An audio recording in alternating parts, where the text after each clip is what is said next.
बीच में जयपुर कॉलम और दोनों तरफ साउथ ब्लॉक और नॉर्थ ब्लॉक।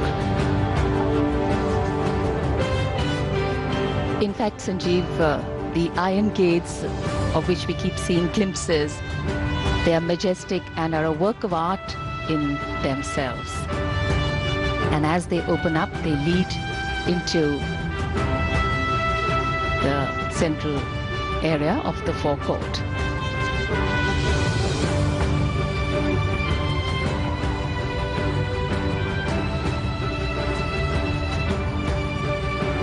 ये खूबसूरत ये इमारत और ये हमारे लोकतंत्र का मंदिर, हमारी संसद, जहां के सेंट्रल हॉल में अब से थोड़ी ही देर बाद शपथ दिलाई जाएगी श्री रामनाथ कोविंद को 14वें राष्ट्रपति के रूप में। And that's the circular Parliament House. Parliament, the cornerstone of our democracy. President Pranab Mukherjee and President-elect Shri Ramnath Kovind descending the stairs onto the central court, central area of the forecourt.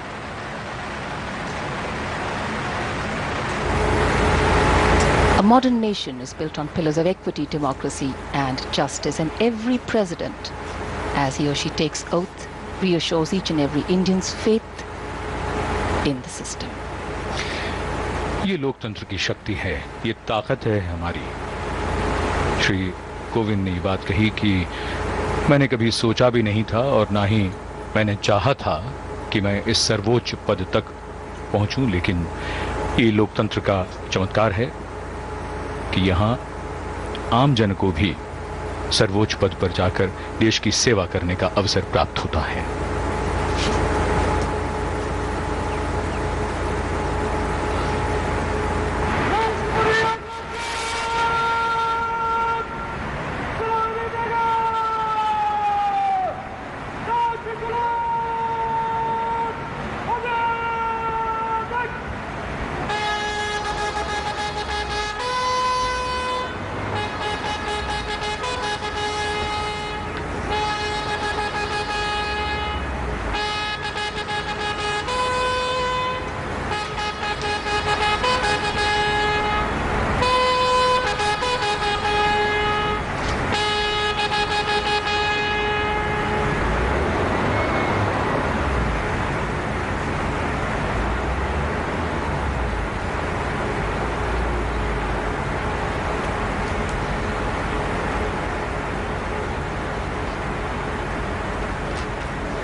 Mukherjee और नवनिर्वाचित राष्ट्रपति श्री रामनाथ कोविंद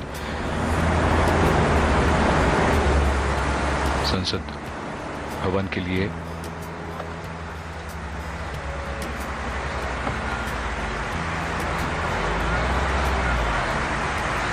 उनकी विशेष limousine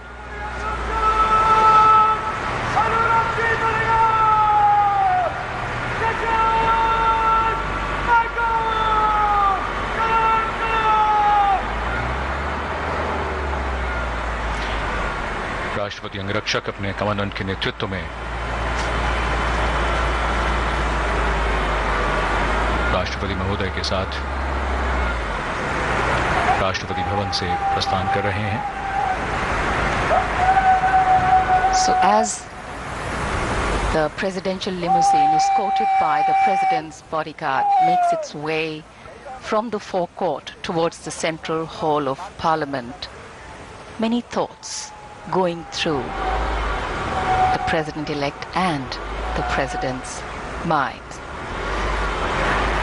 This, of course, is the central portion, which is the Jaipur column here, and the cavalcade will skirt this, go around it. It's truly a masterpiece of architecture, the central column, also called the Jaipur column. Stands at a height of 145 feet at an approximate distance of 555 feet from the main gate.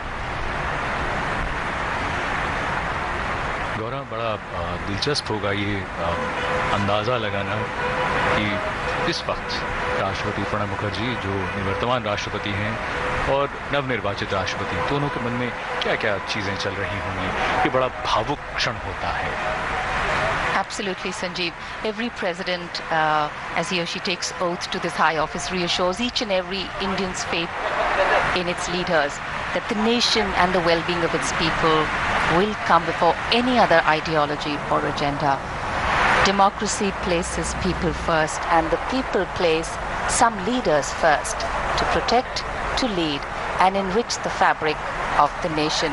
As our outgoing President Shri Pranab Mukherjee said in his farewell address to the nation, he said, "My sacred text has been the Constitution of India, my temple has been the Parliament of India, and my passion has been the service of the people of India." Powerful words, very, very profound and very meaningful. Right in the center, of course, as we said earlier, you can see the Jaipur column designed by Sir Edward Lutyens and was sponsored by Maharaja Madhav Singh of Jaipur.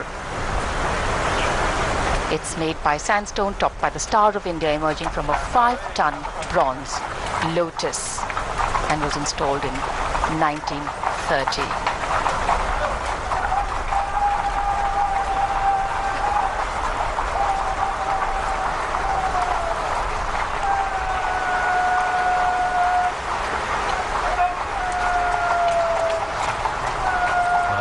राज्य जिसमें राष्ट्रपति का निर्वाचन प्रत्यक्ष रूप से ऐसे निर्वाचन मंडल द्वारा किया जाता है, जिसमें संसद के दोनों सदनों के निर्वाचित सदस्य और राज्यों की विधानसभाओं के निर्वाचित सदस्य होते हैं।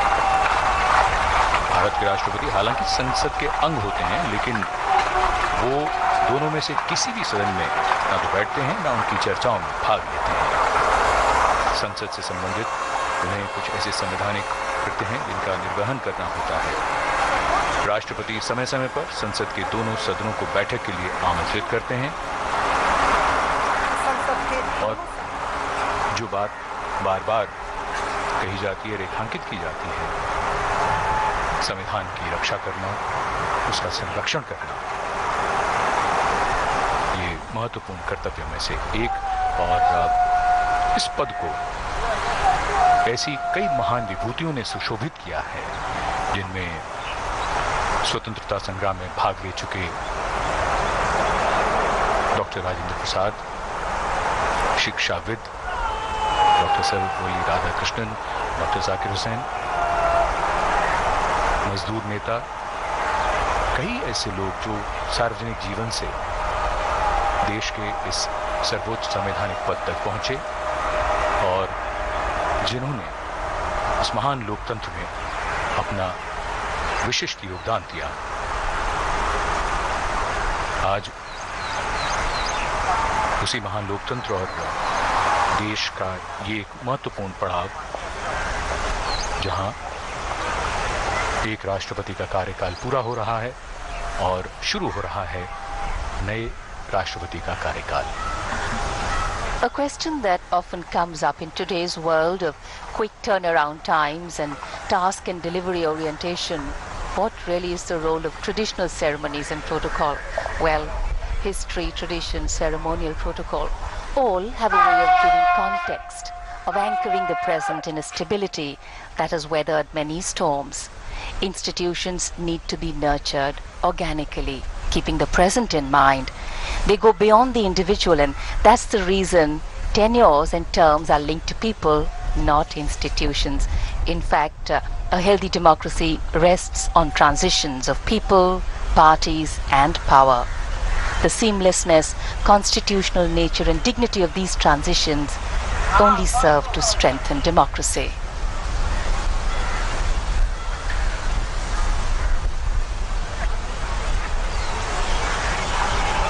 राष्ट्रपति प्रणब मुखर्जी का कार्यकाल कई दृष्टि से महत्वपूर्ण है। उनके कार्यकाल के 2 वर्ष उन्होंने पिछली सरकार के प्रधानमंत्री डॉक्टर मनमोहन सिंह के साथ काम किया और उसके बाद सन 2014 में प्रधानमंत्री मोदी के नेतृत्व में एनडीए की सरकार जब आई, तब से उनके साथ उनके कार्य को लेकर और उनकी कार्यशैली को लेकर दोनों में जो विशेष सौहार्द है वो कई बार प्रकट हुआ है, राष्ट्रपति प्रणब मुखर्जी की ओर से भी और प्रधानमंत्री के शब्दों में भी। So here we are, the wonderfully attired President's bodyguards. A little bit about them. The personnel of the regiment are handpicked, all of them at least 6 feet tall. Besides performing ceremonial duties for the President, the officers and men are also trained horsemen, paratroopers and tankmen. The regiment has seen action in Chushul in 1962, in the Western Theatre in 1965 and in Operation Power in Sri Lanka in 1988. In fact, the men of the bodyguards have also distinguished themselves on United Nations duties in Somalia, Angola and Sierra Leone. A detachment also serves in Siachen Glacier, the highest and coldest battlefield in the world. धीरे धीरे काफिला रायसीना पहाड़ी से उतरकर विजय चौक से मुड़कर संसद भवन के गेट नंबर 5 की ओर बढ़ता हुआ, जहां इनकी अगवानी के लिए इसमें राष्ट्रपति प्रणब मुखर्जी और नवनिर्वाचित राष्ट्रपति श्री रामनाथ कोविंद, उनकी अगवानी के लिए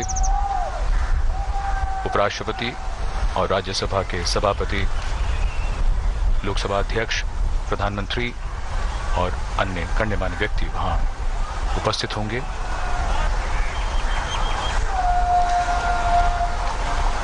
In fact, the Central Hall in Parliament House is a place of great historical importance, and the transfer of power on the 15th of August 1947 from British to Indian hands took place in that hall. In fact, the Indian Constitution was also framed in the Central Hall, and today our new President, the 14th President of the nation, Shri Kovind, will be sworn in there. इतिहास के पन्ने इसी तरह एक एक करके जुड़ते जाते हैं, एक नया अध्याय आज उसमें जुड़ता हुआ।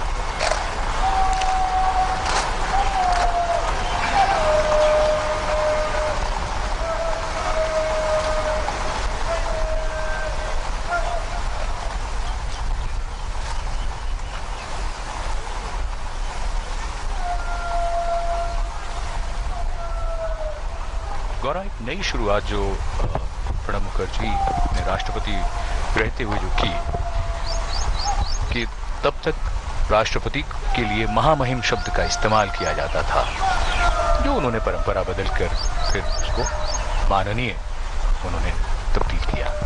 Right, and that was the most beautiful part of the president's tenure. He was a president, but also understood the institution and beautifully understood the current context of how the world is changing and so many things need to change. And here we're giving you a long shot of the limousine along with the president's bodyguard going into the gate at Parliament House. काफिला संसद भवन के द्वार से आगे बढ़ता हुआ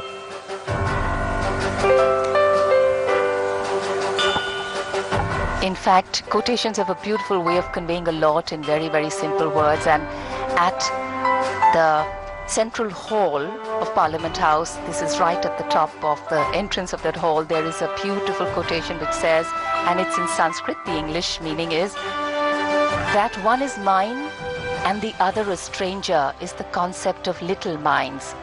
But to the large-hearted, the world itself is their family. This truly epitomizes what India has always stood for.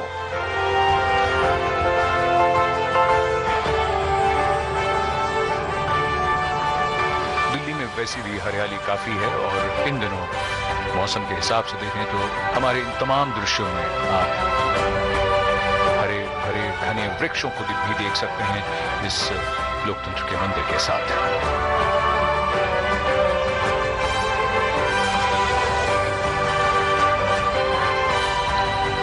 And here arriving at the entrance of the Central Hall, the President's bodyguard is escorting the presidential limousine.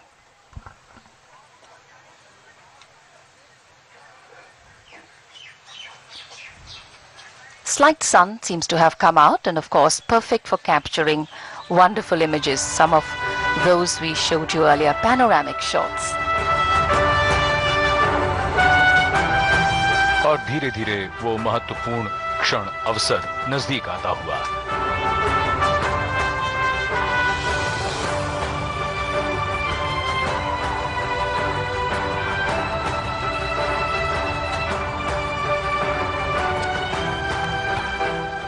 प्रवेश कर रहे हैं संसद भवन में।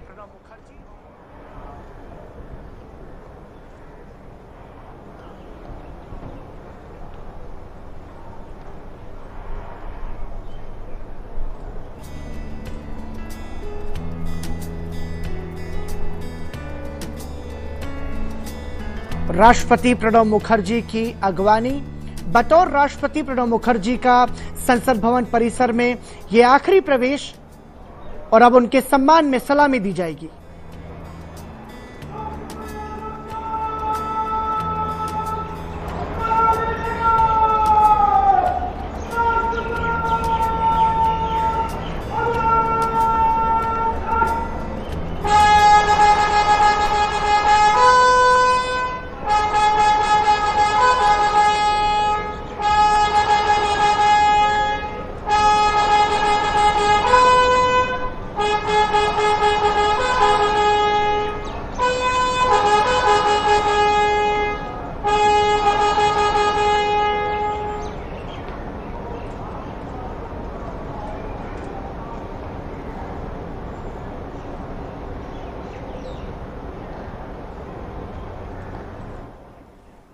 और संसद भवन परिसर में प्रवेश करते हुए साथ में हैं भारत के उपराष्ट्रपति हामिद अंसारी, लोकसभा अध्यक्ष सुमित्रा महाजन और chief justice of India Jagdish Singh Khehar अगवानी करते हुए राष्ट्रपति प्रणब मुखर्जी और नवनिर्वाचित राष्ट्रपति रामनाथ कोविंद की।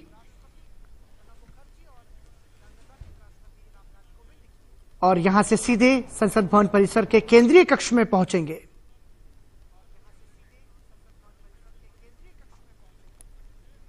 पूरे सम्मान के साथ राष्ट्रपति प्रणब मुखर्जी संसद भवन परिसर के केंद्रीय कक्ष में जाते हुए बतौर राष्ट्रपति प्रणब मुखर्जी का ये आखिरी प्रवेश संसद भवन में। 14वें राष्ट्रपति के रूप में नवनिर्वाचित राष्ट्रपति रामनाथ कोविंद शपथ ग्रहण करेंगे और उसके बाद भारत के राष्ट्रपति के रूप में अगले 5 सालों तक अपनी सेवाएं रामनाथ कोविंद देंगे। निश्चित रूप से इन तमाम सारे पलों को राष्ट्रपति प्रणब मुखर्जी अपनी सुनहरी यादों के साथ यहां से विदा होंगे। लोकसभा अध्यक्ष सुमित्रा महाजन, भारत के उपराष्ट्रपति हामिद अंसारी राष्ट्रपति प्रणब मुखर्जी को पूरे सम्मान के साथ संसद भवन परिसर के केंद्रीय कक्ष में ले जाते हुए साथ में नवनिर्वाचित राष्ट्रपति रामनाथ कोविंद भी हैं। तो अब से कुछ ही देर में संसद भवन परिसर के केंद्रीय कक्ष में शपथ ग्रहण समारोह होगा और इस गरिमामयी समारोह के साक्षी आप और हम मिलकर होंगे। तुरही बजाकर यह संदेश संसद भवन परिसर के केंद्रीय कक्ष में दिया गया है कि अब राष्ट्रपति संसद भवन परिसर के केंद्रीय कक्ष में प्रवेश कर रहे हैं, लिहाजा उनके सम्मान में संसद भवन परिसर के केंद्रीय कक्ष में मौजूद प्रधानमंत्री, विभिन्न राज्यों के मुख्यमंत्री, लोकसभा और राज्यसभा के सदस्य उनके सम्मान में खड़े होंगे।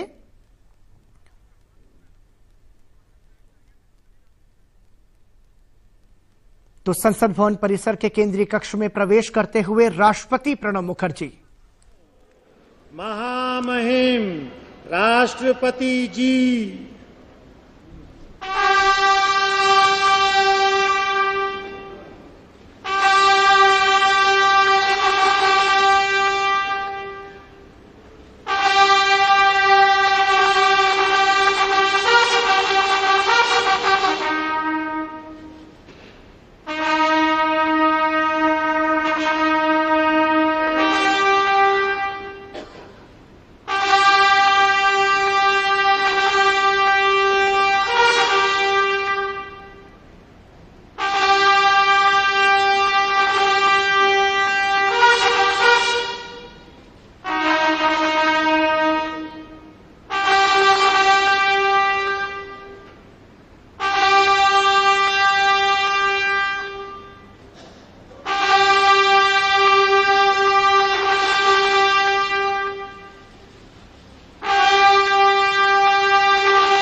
सब जगह जन गण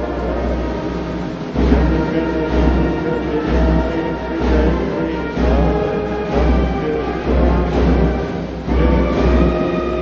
भारत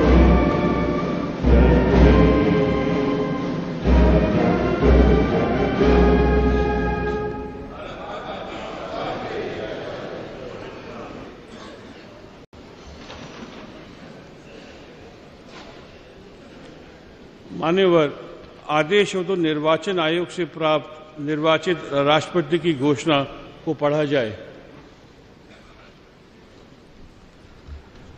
यतः भारत के संविधान के अनुच्छेद 324 द्वारा भारत के राष्ट्रपति के पद के निर्वाचन का अधीक्षण, निर्देशन और नियंत्रण भारत निर्वाचन आयोग में निहित है और यतः श्री प्रणब मुखर्जी की पदावधि की समाप्ति वर्ष 2017 के जुलाई मास के 24वें दिन तदनुसार शक संवत 1939 के श्रावण मास के दूसरे दिन होनी है और यतः भारत के राष्ट्रपति के पद को भरने के लिए संविधान तथा राष्ट्रीय और उपराष्ट्रपतीय निर्वाचन अधिनियम 1952 के प्रावधानों और तदधीन बनाए गए नियमों और आदेशों के उपबंधों के अनुसार करा लिया गया है तथा इसका परिणाम घोषित कर दिया गया है। अतः अब भारत निर्वाचन आयोग ये प्रमाणित करता है कि वर्ष 2017 के जुलाई मास में के 20वें दिन तदनुसार शक संवत 1939 के आषाढ़ मास में के 29वें दिन को श्री रामनाथ जी कोविंद भारत के राष्ट्रपति पद के लिए विधिवत रूप से निर्वाचित हो गए हैं।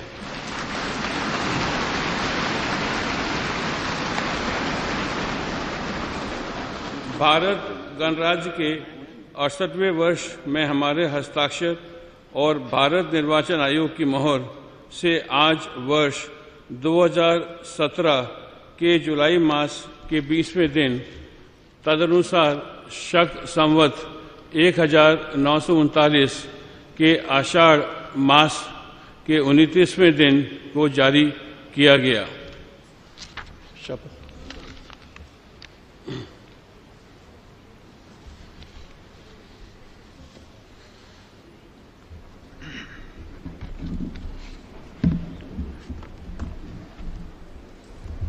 मैं ईश्वर की शपथ लेता हूं कि रामनाथ कोविंद ईश्वर की शपथ लेता हूं कि मैं श्रद्धापूर्वक भारत के राष्ट्रपति के पद का कार्यपालन करूंगा तथा अपनी पूरी योग्यता से संविधान और विधि का परिरक्षण, संरक्षण और प्रतिरक्षण करूंगा और मैं भारत की जनता की सेवा और कल्याण में निरत रहूंगा।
मान्यवर, आपका आदेश हो तो आपके पद ग्रहण की उद्घोषणा की जाए और उसे भारत के राजपत्र में प्रकाशित किया जाए।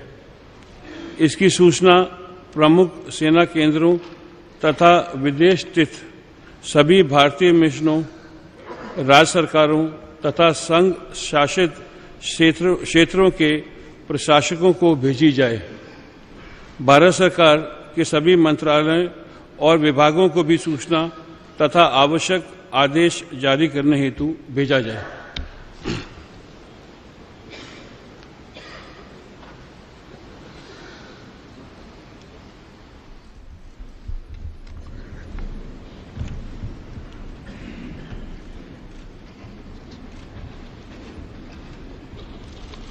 आदरणीय श्री प्रणब मुखर्जी जी, श्री हामिद अंसारी जी, श्री नरेंद्र मोदी जी, श्रीमती सुमित्रा महाजन जी, न्यायमूर्ति श्री जे.एस. खेहर जी, एक्सेलेंसीज, संसद के सम्मानित सदस्यगण, देवियों, सज्जनों और मेरे देशवासियों,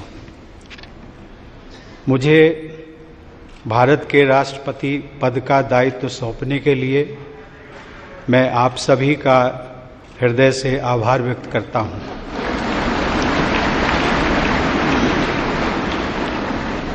मैं पूरी विनम्रता के साथ इस पद को ग्रहण कर रहा हूं। यहां सेंट्रल हॉल में आकर मेरी कई पुरानी स्मृतियां ताज़ा हो गई हैं। मैं संसद का सदस्य रहा हूं और इसी सेंट्रल हॉल में मैंने आप में से कई लोगों के साथ विचार विनिमय किया है। कई बार हम सहमत होते थे, कई बार असहमत, लेकिन इसके बावजूद हम सभी ने एक दूसरे के विचारों का सम्मान करना सीखा। यही लोकतंत्र की खूबसूरती है। मैं एक छोटे से गांव में मिट्टी के घर में पला बढ़ा हूं। मेरी यात्रा बहुत लंबी रही है, लेकिन ये यात्रा अकेले सिर्फ मेरी नहीं रही है। हमारे देश और हमारे समाज की भी यही गाथा रही है। हर चुनौती के बावजूद हमारे देश में संविधान की प्रस्तावना में उल्लिखित न्याय, स्वतंत्रता, समानता और बंधुत्व के मूल मंत्र का पालन किया जाता है और मैं इस मूल मंत्र का सदैव पालन करता रहूंगा। मैं इस महान राष्ट्र के 125 करोड़ नागरिकों को नमन करता हूं और उन्होंने मुझ पर जो विश्वास जताया है उस पर खरा उतरने का मैं वचन देता हूं। मुझे इस बात का पूरा एहसास है कि मैं doctor Rajendra Prasad, doctor Sarvepalli Radhakrishnan, doctor APJ Abdul Kalam और मेरे पूर्ववर्ती श्री प्रणब मुखर्जी, जिन्हें हम स्नेह से प्रणबदा कहते हैं, जैसी विभूतियों के पद चिन्हों पर चलने जा रहा हूं। साथियों, हमारी स्वतंत्रता महात्मा गांधी के नेतृत्व में हजारों स्वतंत्रता सेनानियों के प्रयासों का परिणाम थी। बाद में सरदार पटेल ने हमारे देश का एकीकरण किया। हमारे संविधान के प्रमुख शिल्पी बाबा साहब भीमराव अंबेडकर ने हम सभी में मानवीय गरिमा और गणतांत्रिक मूल्यों का संचार किया। वे इस बात से संतुष्ट नहीं थे कि केवल राजनीतिक स्वतंत्रता ही काफ़ी है। उनके लिए हमारे करोड़ों लोगों की आर्थिक और सामाजिक स्वतंत्रता के लक्ष्य को पाना भी बहुत महत्वपूर्ण था। अब स्वतंत्रता मिले 70 वर्ष पूरे होने जा रहे हैं। हम 21वीं सदी के दूसरे दशक में हैं, वो सदी जिसके बारे में हम सभी को भरोसा है कि ये भारत की सदी होगी। भारत की उपलब्धियां ही इस सदी की दिशा और स्वरूप तय करेंगी। हमें एक ऐसे भारत का निर्माण करना है जो आर्थिक नेतृत्व देने के साथ ही नैतिक आदर्श भी प्रस्तुत करे। हमारे लिए ये दोनों मापदंड कभी अलग नहीं हो सकते। ये दोनों जुड़े हुए हैं और इन्हें हमेशा जुड़े ही रहना होगा। साथियों, देश की सफलता का मंत्र उसकी विविधता है। विविधता ही हमारा वो आधार है जो हमें अद्वितीय बनाता है। इस देश में हमें राज्यों और क्षेत्रों, पंथों, भाषाओं, संस्कृतियों, जीवन शैलियों जैसी कई बातों का सम्मिश्रण देखने को मिलता है। हम बहुत अलग हैं, लेकिन फिर भी एक हैं और एकजुट हैं। 21वीं सदी का भारत ऐसा भारत होगा जो हमारे पुरातन मूल्यों के अनुरूप होने के साथ चौथी औद्योगिक क्रांति को भी विस्तार देगा। इसमें न कोई विरोधाभास है और न ही किसी तरह के विकल्प का प्रश्न उठता है। हमें अपनी परंपरा और प्रौद्योगिकी, प्राचीन भारत के ज्ञान और समकालीन भारत के विज्ञान को साथ लेकर चलना है। एक तरफ जहां ग्राम पंचायत स्तर पर सामुदायिक भावना से विचार विमर्श करके समस्याओं का निस्तारण होगा, वहीं दूसरी तरफ डिजिटल राष्ट्र हमें विकास की नई ऊंचाइयों पर पहुंचने में सहायता करेगा। ये हमारे राष्ट्रीय प्रयासों के दो महत्वपूर्ण स्तंभ हैं। राष्ट्र निर्माण अकेले सरकारों द्वारा नहीं किया जाता। सरकार सहायक हो सकती है, वो समाज की उद्यमी और रचनात्मक प्रवृत्तियों को दिशा दिखा सकती है, प्रेरक बन सकती है। राष्ट्र निर्माण का आधार है राष्ट्रीय गौरव। हमें गर्व है भारत की मिट्टी और पानी पर। हमें गर्व है भारत की विविधता, सर्वधर्म समभाव और समावेशी विचारधारा पर। हमें गर्व है भारत की संस्कृति, परंपरा एवं अध्यात्म पर। हमें गर्व है देश के प्रत्येक नागरिक पर। हमें गर्व है अपने कर्तव्यों के निर्वहन पर और हमें गर्व है हर छोटे से छोटे काम पर जो हम प्रतिदिन करते हैं। साथियों, देश का हर नागरिक राष्ट्र निर्माता है। हम में से प्रत्येक व्यक्ति भारतीय परंपराओं और मूल्यों का संरक्षक है और यही विरासत हम आने वाली पीढ़ियों को देकर जाएंगे। देश की सीमाओं की रक्षा करने वाले और हमें सुरक्षित रखने वाले सशस्त्र बल राष्ट्र निर्माता हैं। जो पुलिस और अर्धसैनिक बल आतंकवाद और अपराधों से लड़ रहे हैं, वो राष्ट्र निर्माता है। जो किसान तपती धूप में देश के लोगों के लिए अन्न उपजा रहा है, वो राष्ट्र निर्माता है। और हमें ये भी नहीं भूलना चाहिए कि खेत में कितनी बड़ी संख्या में महिलाएं भी काम करती हैं। जो वैज्ञानिक 24 घंटे अथक परिश्रम कर रहा है, भारतीय अंतरिक्ष मिशन को मंगल तक ले जा रहा है या किसी वैक्सीन का आविष्कार कर रहा है, वो राष्ट्र निर्माता है। जो नर्स या डॉक्टर सुदूर किसी गांव में किसी मरीज की गंभीर बीमारी से लड़ने में उसकी मदद कर रहे हैं, वो राष्ट्र निर्माता है। जिस नौजवान ने अपना स्टार्टअप शुरू किया है और अब स्वयं रोजगार दाता बन गया है, वो राष्ट्र निर्माता है। ये स्टार्टअप कुछ भी हो सकता है। किसी छोटे से खेत में आम से अचार बनाने का काम हो, कारीगरों के किसी गांव में कारपेट बुनने का काम हो या फिर कोई लेबोरेटरी जिसे बड़ी स्क्रीनों से रोशन किया गया हो। वो आदिवासी और सामान्य नागरिक जो जलवायु परिवर्तन की चुनौतियों से निपटने में हमारे पर्यावरण, हमारे वनों, हमारे वन्य जीवन की रक्षा कर रहे हैं। और वे लोग जो नवीकरणीय ऊर्जा के महत्व को बढ़ावा दे रहे हैं, वे राष्ट्र निर्माता हैं। वो प्रतिबद्ध लोक सेवक जो पूरी निष्ठा के साथ अपना कर्तव्य निभा रहे हैं, कहीं पानी से भरी सड़क पर ट्रैफिक को नियंत्रित कर रहे हैं, कहीं किसी कमरे में बैठकर फाइलों पर काम कर रहे हैं, वे राष्ट्र निर्माता हैं। वे शिक्षक जो निस्वार्थ भाव से युवाओं को दिशा दे रहे हैं, उनका भविष्य तय कर रहे हैं, वो राष्ट्र निर्माता हैं। वे अनगिनत महिलाएं जो घर पर और बाहर तमाम दायित्व निभाने के साथ ही अपने परिवार की देख रेख कर रही हैं, अपने बच्चों को देश का आदर्श नागरिक बना रही हैं, वे राष्ट्र निर्माता हैं। साथियों, देश के नागरिक ग्राम पंचायत से लेकर संसद तक अपने प्रतिनिधि चुनते हैं।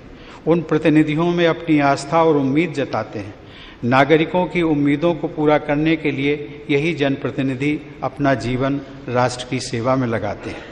लेकिन हमारे ये प्रयास सिर्फ हमारे लिए ही नहीं है। सदियों से भारत ने वसुधैव कुटुंबकम यानी पूरा विश्व एक परिवार है के दर्शन पर भरोसा किया है।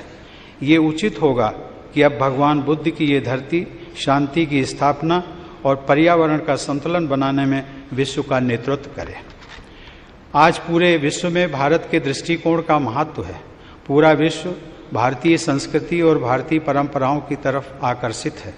विश्व समुदाय अंतर्राष्ट्रीय समस्याओं के समाधान के लिए हमारी तरफ देख रहा है, चाहे आतंकवाद हो, काले धन का लेन देन हो या फिर जलवायु परिवर्तन।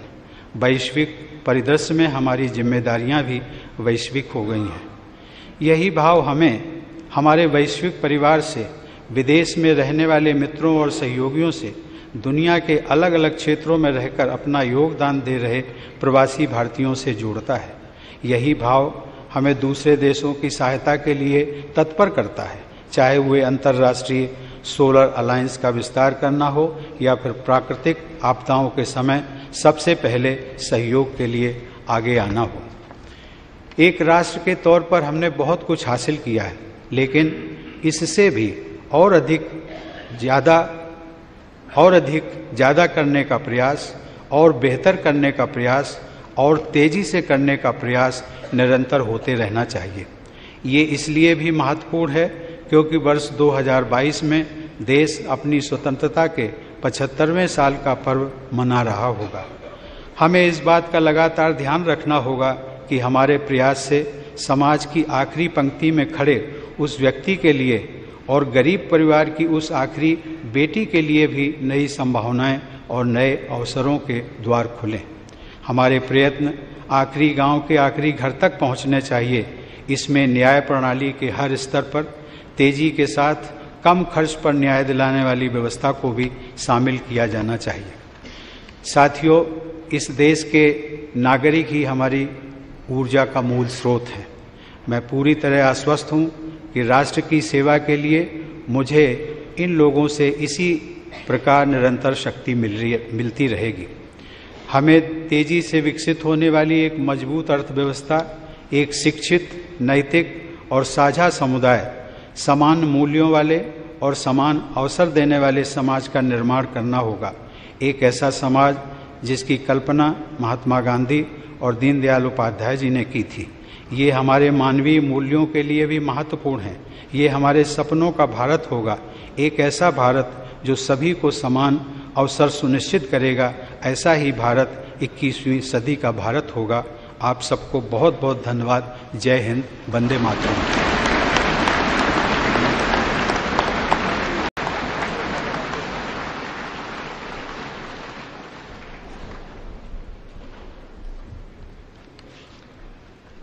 Respected Rashtrapati Ji, you have just addressed the members of Parliament.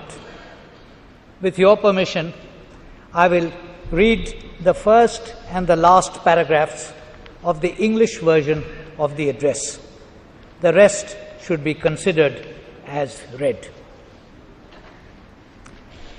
Respected Shri Pranab Mukherjee Ji, respected Shri Narendra Modi Ji, Shrimati Sumitra Mahajan Ji, Shri Justice J.S. Kher Ji, Excellencies, Honourable Members of Parliament, ladies and gentlemen, and fellow citizens.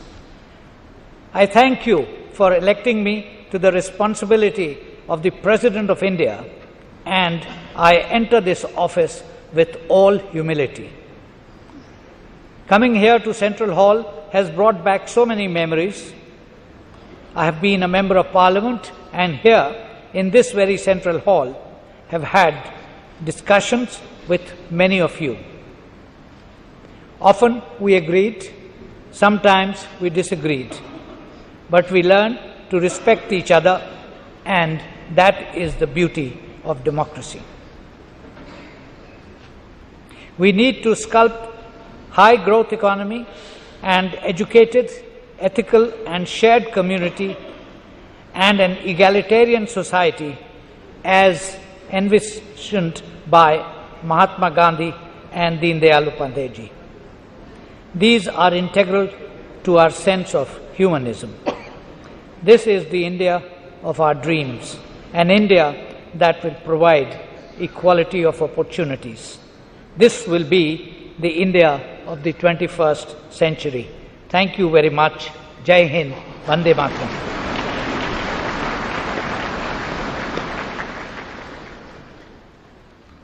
मान्यवर आपका आदेश हो तो अब समारोह की कार्रवाई समाप्त की जाए।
रामनाथ कोविंद भारत के 14वें राष्ट्रपति के रूप में उन्होंने शपथ ग्रहण की और वो अब अपने दायित्व का निर्वहन करेंगे। 21 तोपों की सलामी के साथ नवनिर्वाचित राष्ट्रपति रामनाथ कोविंद को शपथ ग्रहण के बाद 21 तोपों की सलामी दी गई। प्रधानमंत्री नरेंद्र मोदी का अभिवादन करते हुए तमाम सभी मंत्री, मुख्यमंत्री विभिन्न राज्यों के और सांसदों से मिलते हुए नवनिर्वाचित राष्ट्रपति रामनाथ कोविंद शपथ ग्रहण के बाद की संसद भवन परिसर के केंद्रीय कक्ष से ये सीधी तस्वीरें आप देख रहे हैं। अपने संबोधन में राष्ट्रपति रामनाथ कोविंद ने कहा कि हम सभी ने एक दूसरे के विचारों का सम्मान करना सीखा है और यही लोकतंत्र की खूबसूरती है। न्याय, समानता, बंधुत्व के मूल मंत्र का पालन मैं करूंगा, ये शब्द अपने संबोधन में रामनाथ कोविंद ने कहे।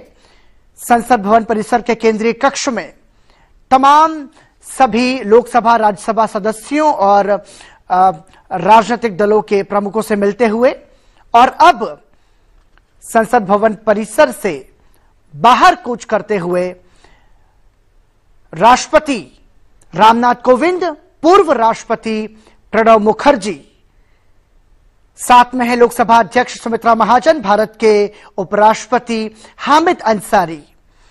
अब हम यह कह सकते हैं कि एक तरह से पूर्व राष्ट्रपति प्रणब मुखर्जी को विदाई दी जा रही है और इसका भी एक विशेष महत्व है। जब नवनिर्वाचित राष्ट्रपति शपथ ग्रहण के बाद पूर्व राष्ट्रपति को विदाई देते हैं, नए राष्ट्रपति पूर्व राष्ट्रपति को उनके घर छोड़ने जाते हैं। इस दौरान पूर्व और मौजूदा राष्ट्रपति एक बग्गी में सवार होकर पूर्व राष्ट्रपति को उनके घर छोड़ते हैं। लिहाजा इस बार रामनाथ कोविंद पूर्व राष्ट्रपति प्रणब मुखर्जी को 10 राजाजी मार्ग उनके नए निवास स्थान पर छोड़ने के लिए जाएंगे।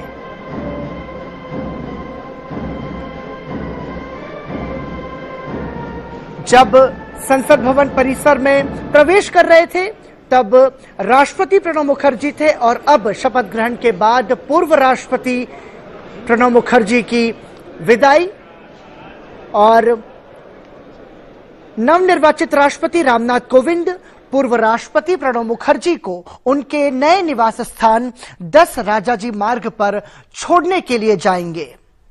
पूरे सम्मान के साथ